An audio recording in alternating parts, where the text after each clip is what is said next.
Olá, nós hoje vamos falar sobre o bullying, e portanto vamos definir o que é este comportamento, vamos dizer quais as consequências deste comportamento para os seus intervenientes e vamos abordar algumas formas de lidar com este tipo de comportamento agressivo.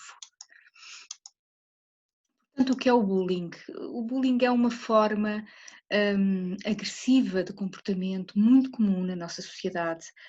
Nós vamos, sobretudo, falar do bullying escolar, mas o bullying, quando se fala de bullying, normalmente fala-se de bullying nas escolas, não é? Mas o bullying ocorre em muitas áreas da nossa sociedade, é um comportamento muito comum em que o mais forte oprime o mais fraco. Pode ser nas famílias o marido que oprime a mulher, portanto, e aí estamos a falar de violência doméstica, podemos estar a falar de comportamentos profissionais, comportamentos de bullying no contexto profissional em que o superior hierárquico agride o seu subordinado, e aí estamos a falar de assédio moral, portanto, com outros nomes, noutros contextos, o bullying existe e é frequente, infelizmente.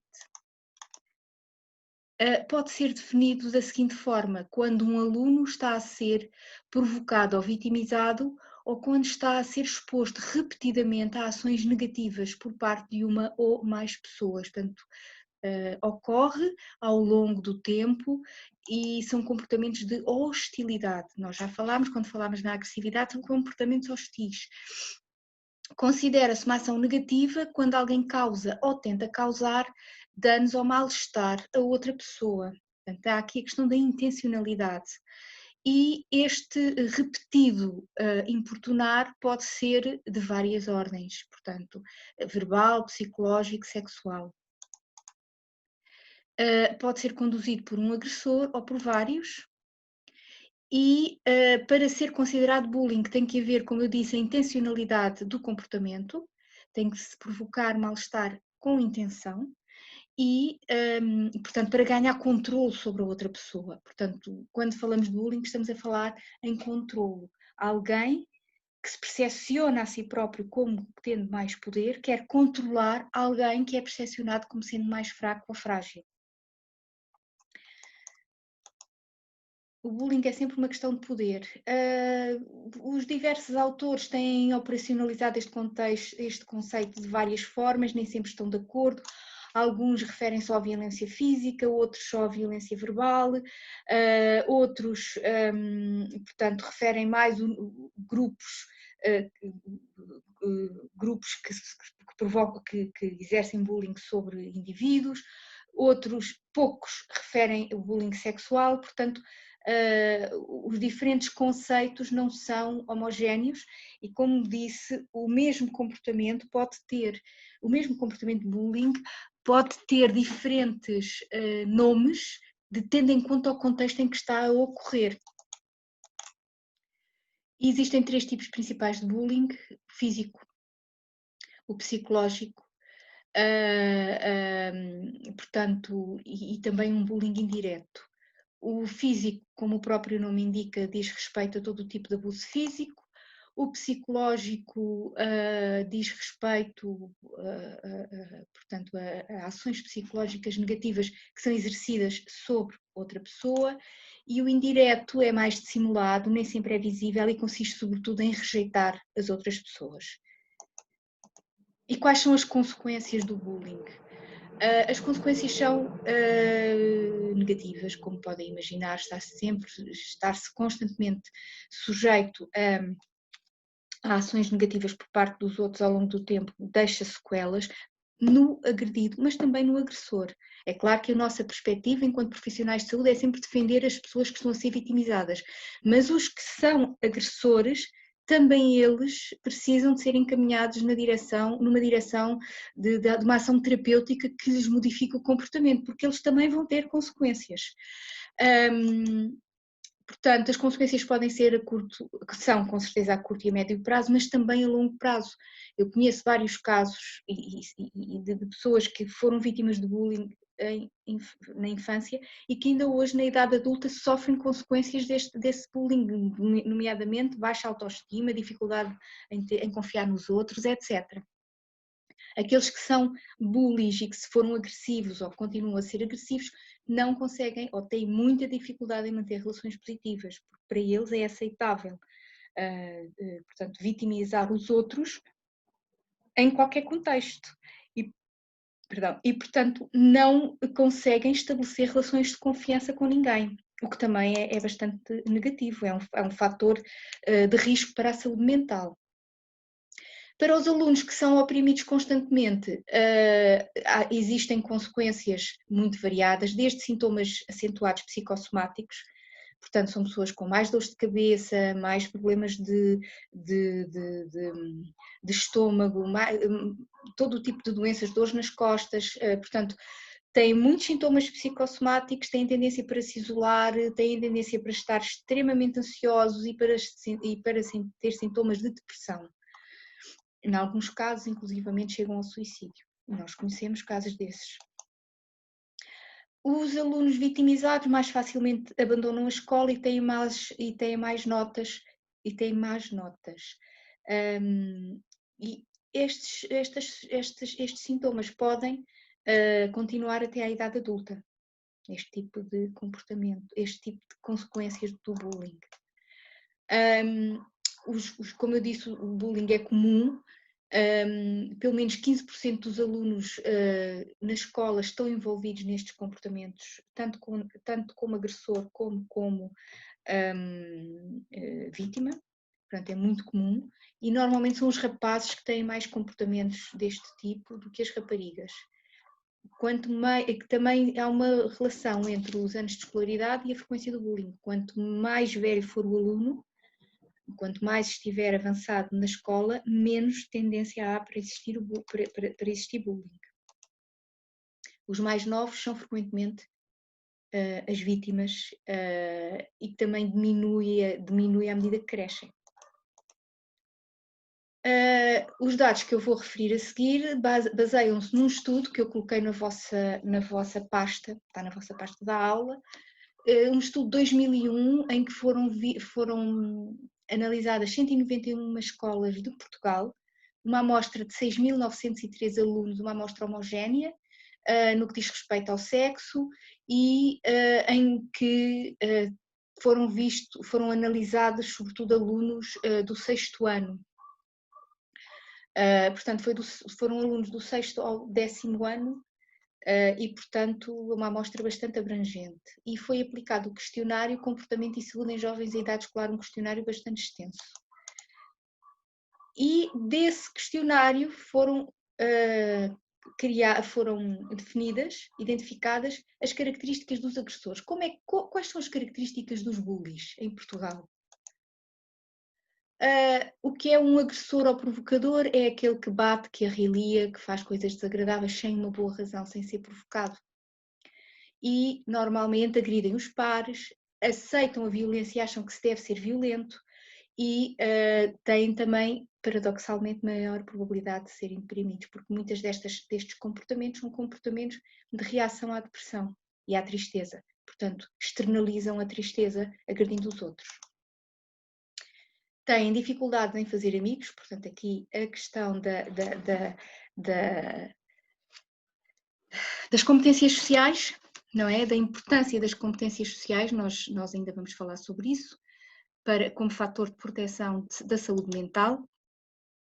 Sentem-se infelizes na escola, não gostam da escola e têm uma maior probabilidade de se envolverem em comportamentos de risco, como o uso de drogas, por exemplo. E também têm maior probabilidade de se envolver em comportamentos delinquentes. Têm tendência a pertencer a famílias com pouco carinho ou afeto e com uma grande distância emocional, e em que os pais têm também comportamentos de bullying, não encorajam os filhos, têm críticas destrutivas em relação aos filhos, acham que um método pedagógico aceitável é destruir, é exercer críticas muito destrutivas, em que há também muita agressão dentro da própria família. simultaneamente e paradoxalmente não disciplinou os filhos de uma forma consistente. Há pouca atenção dada aos filhos e, portanto, os estilos de disciplina são muito punitivos e com os castigos físicos a serem comuns. Portanto, vêm de famílias onde é aceitável os comportamentos que eles demonstram, no fundo. E as vítimas? Quais são as características das vítimas? A vítima é alguém que é frequentemente em que há frequência, portanto, implicam com essa pessoa, reliam, fazem coisas desagradáveis, etc. As vítimas normalmente são passivas e são mais deprimidas do que os outros alunos e têm mais sintomas psicossomáticos do que os outros alunos, também porque são portanto, sinal de facto da ansiedade em que vivem, pelo facto de estarem sempre a ser abusados.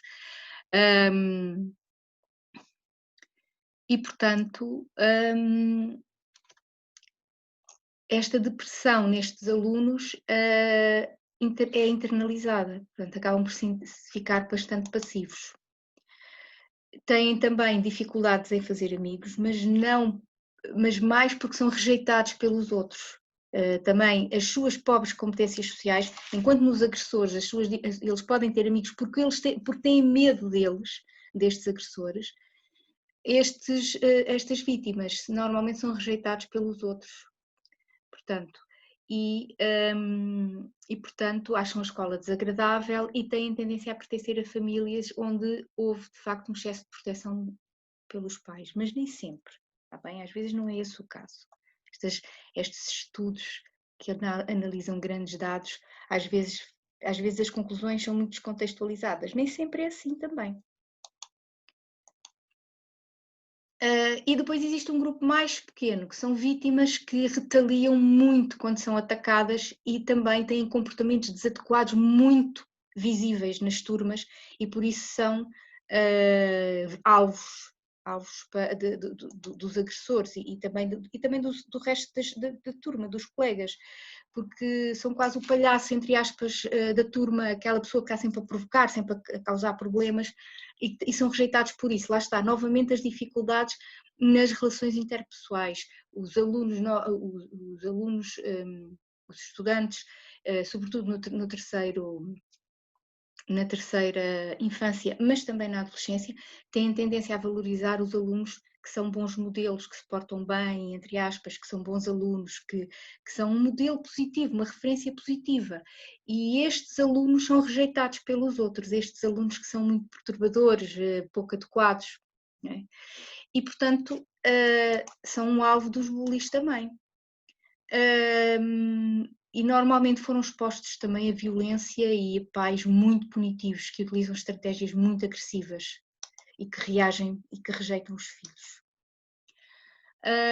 Portanto, os resultados da aplicação deste questionário mostram que no último período letivo, antes da sua aplicação, cerca de 21% dos jovens foram vitimizados uma vez ou mais e 10% provocaram outros jovens. Cerca de metade da população do estudo, portanto bastantes alunos, mais de 3.000, não se envolveu em comportamentos. Apenas 26% envolveu-se tanto como agressor como vítima. E em relação às características dos provocadores, verificou-se que também fora da escola eles têm comportamentos violentos. Está bem? Têm mais sintomas de depressão, maiores queixas de sintomas físicos e psicológicos do que o grupo dos alunos sem envolvimento. Pronto, têm mais comportamentos de risco do que os alunos sem envolvimento no bullying. Portanto, eles aqui estão a comparar os alunos de uma maneira global que têm comportamentos de bullying e aqueles que não estão envolvidos no bullying. Portanto, os alunos envolvidos no bullying têm uma atitude mais desfavorável em relação à escola e têm menor expectativas do futuro também. E os jovens com envolvimento duplo, aqueles que simultaneamente exercem bullying e também são vítimas. Quais são as características? Eles são os que têm maiores fatores de risco. São aqueles que precisam de maior vigilância, porque são aqueles que estão mais em risco. são os que têm mais comportamentos de violência fora da escola, os que têm mais queixas de depressão e os que têm mais sintomas físicos e psicológicos. Portanto, são aqueles que precisam de mais vigilância e acompanhamento. E são os que ainda têm piores relações com os pais, com os colegas e têm maiores consumos de droga e álcool. Têm uma atitude face à escola ainda mais desfavorável e menores expectativas de futuro. E, portanto, são aqueles que têm maiores fatores de risco, são aqueles que preocupam mais os investigadores. Portanto, estes perfis, aquilo que acabámos de referir, se pensarmos bem, não é nada de novo, mas há aqui uma questão que é importante realçar, porque normalmente pensa-se que certos comportamentos de bullying, há uma ideia nos mídia e até entre muitos profissionais, que os comportamentos de bullying estão muito associados a fatores sociais, e não é verdade. Aquilo que está aqui em causa são as competências de relação entre pais e filhos e a forma como as famílias comunicam e interagem. E certas interações negativas ocorrem em qualquer nível social, está bem? Portanto, é muito importante esta questão do acompanhamento. O acompanhamento tem que ser adequado independentemente da origem destes comportamentos, não é? Portanto, as crianças e os adolescentes têm que ser ensinados a reagir adequadamente às situações. E aqueles que assistem a estes comportamentos têm que ser ensinados a impedi-los, logo assim que eles começam a cortar logo com eles. Portanto, têm que ajudar as vítimas a reagir de uma forma positiva. Têm que ajudar as vítimas a sentirem-se protegidas.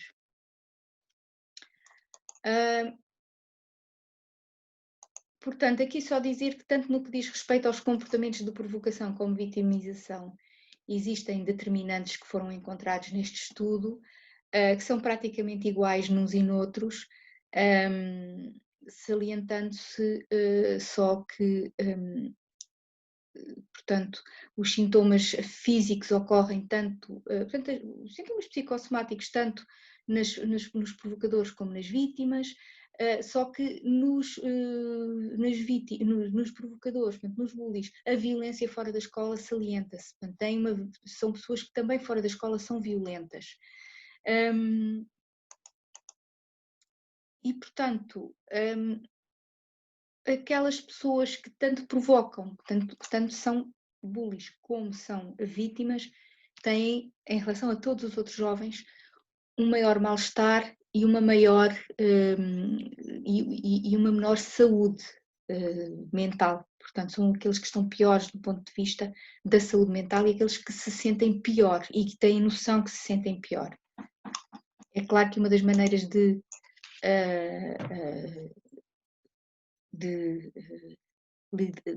lutar, de prevenir o bullying é precisamente aumentar a autoestima dos jovens, sejam eles vítimas ou bullies, é terem todos uma boa autoestima, não é? Aqui há uma falta de autoestima de ambos os lados.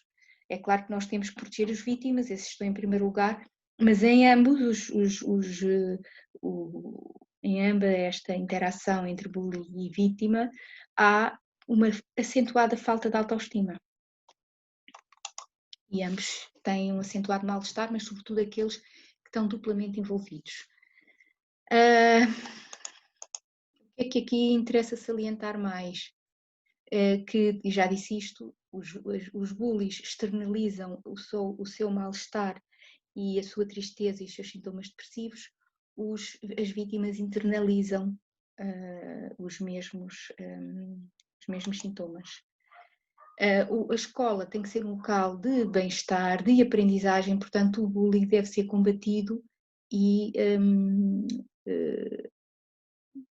completamente apagado da escola, não é? Da escola, dos locais de trabalho, dos locais onde nos movimentamos, portanto deve de facto acabar o bullying. Só assim conseguimos evoluir enquanto sociedade. E o papel das escolas na promoção da saúde e na prevenção da violência é determinante. Como é que se previne? O que é que se pode dizer aos alunos e aos nossos filhos para prevenir o bullying? Pronto, para além daquilo que eu te referi há pouco, que é fazer com que os jovens tenham uma boa autoestima, trabalhar competências sociais logo, de muito tenra idade, trabalhar essas competências sociais, dar apoio às famílias para conseguirem ter uma interação positiva com os seus filhos. Aí temos uma intervenção mais precoce. Depois, quando as crianças já estão na escola, encorajar as crianças a fazer aquilo que adoram. Têm que estar apaixonadas por aquilo que estão a fazer. Se não são boas na escola, se não têm bons resultados escolares, pode ser um desporto, pode ser um instrumento musical, pode ser outra coisa qualquer, pode ser fazer trabalhos manuais, haver uma atividade que as apaixone. Pronto. Isto é fundamental também para os adultos, é fundamental para todos, porque isso vai fazer com que as crianças se sintam mais confiantes, que tenham maior autoestima e também vai fazer com que tenham mais amigos, porque vão conhecer outras crianças que gostam de fazer o mesmo que elas e isso protege-as, não é? Contra o bullying. Ser um pai ou uma mãe que comunica com os seus filhos, falar com os filhos diariamente, perguntar como é que correu o dia, estar atento aos sinais de que as coisas podem não estar a correr tão bem e, sobretudo, saber dar a entender constantemente, através da nossa postura, que os nossos filhos podem falar connosco sobre qualquer assunto que os preocupe. E modelar a forma como trata os outros. Tratar as outras pessoas com respeito, para que os nossos filhos, alunos, etc., saibam o que é ser tratado com respeito e saberem que quando não estão a ser tratados com respeito, devem de facto mostrar desagrado. Ajudar os filhos a compreender o que é o bullying, falar com eles sobre o assunto, dizer-lhes que é uma situação inaceitável e ensiná-los a pedir ajuda.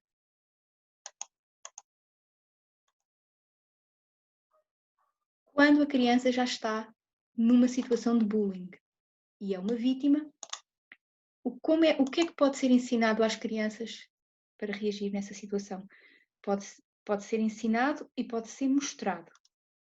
Dizer em voz calma e firme para parar, se tiver jeito para o humor rir da situação.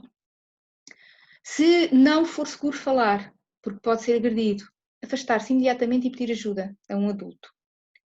No futuro, depois dessa situação, falar com um adulto de confiança, afastar-se dos locais onde o bullying ocorre e tentar sempre permanecer junto de adultos ou de outras crianças. Estas medidas simples ajudam a que as crianças vítimas de bullying, crianças e jovens, se consigam proteger. A Organização Mundial de Saúde pretendia que até ao ano 2015, portanto já lá vão alguns anos, os europeus tenham um bom ambiente físico e social, tanto na escola como no local de trabalho, como nas comunidades. Portanto, isso é um objetivo importante, porque é fundamental para a saúde mental e física sentirmos que os nossos ambientes, os ambientes em que nós circulamos, são seguros e saudáveis. Acho que ainda temos muito trabalho a fazer nesse sentido, mas é um objetivo da Organização Mundial de Saúde e deve ser um objetivo de todos nós, criar ambientes saudáveis do ponto de vista físico e mental. Deixo-vos com a frase de Gandhi: a não violência absoluta é a ausência absoluta de danos provocados a todo o ser vivo. A não violência, na sua forma ativa, é uma boa disposição para tudo o que vive. É o amor na sua perfeição. E tem aqui alguma bibliografia que se encontra na vossa pasta. Aliás, até lá, acho que até coloquei lá mais artigos do que aqueles que estão aqui referenciados. Aconselho-vos depois a darem uma olhadela. E pronto, se tiverem alguma dúvida,